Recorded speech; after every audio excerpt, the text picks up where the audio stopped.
Je m'appelle Maud Mestra, j'ai 19 ans et je suis en 3e année de licence Infocom à Rennes 2. Lisette, le projet général, c'est d'aller interviewer les grands-parents pour qu'ils racontent leur histoire et qu'ils la transmettent à leur famille. Donc dedans, pour l'instant, on a le podcast Rebelote qui est disponible sur Spotify et YouTube. Donc c'est vraiment des interviews de grands-parents. Et là, maintenant, je développe plutôt les prestations personnelles de services que vraiment pour les familles. Et donc, par exemple, je vais rencontrer un grand-père qui veut transmettre son histoire à sa famille et ensemble, on construit le projet. Donc, soit sous forme de podcast, mais on peut envisager de l'écrit, on peut envisager plein de formes. Et donc voilà, vraiment pour permettre aux familles de discuter entre les générations et d'avoir moyen de garder leur histoire. J'ai commencé avec ma mamie il y a 1 an, enfin un peu plus maintenant, et que je lui ai demandé de nous raconter son histoire et je me suis rendu compte que ça plaisait à toute ma famille. Mon frère, il avait 13 ans, c'était un ado, et ma sœur, elle avait 5 ans, toute petite, et pourtant tous les trois, on adorait écouter et ma mamie adorait raconter. Donc ça m'a motivée, je me suis dit, il y a quelque chose. Et du coup, je me suis rendu compte de la richesse de découvrir l'histoire de ma propre grand-mère avec laquelle je vis tous les jours, alors que je connaissais pas du tout son histoire au final. Moi, j'ai toujours été, on va dire, assez autonome et à créer mes propres choses chez moi.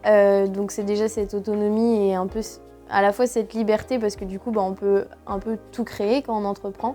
Et en même temps, il y a quand même beaucoup de contraintes et il y a beaucoup de choses à apprendre. Donc c'est aussi ce deuxième aspect où en fait, j'apprends énormément de choses parce que je rencontre plein de gens et ça, j'adore. Tout le monde, c'est déjà la paperasse, toutes les petites lignes en bas des contrats, les petites choses auxquelles il faut penser parce que sinon ça peut nous mettre dans l'embarras après. Et puis ça c'est ce que tout le monde dit aussi, mais c'est vrai, c'est la solitude et le fait que si on reste tout seul, on va ruminer nos projets. Et du coup, c'est là où c'est important d'avoir des personnes pour nous aider. Par exemple, moi j'ai commencé du coup avec le PFI de Bretagne, c'est grâce à eux que j'ai commencé mon projet.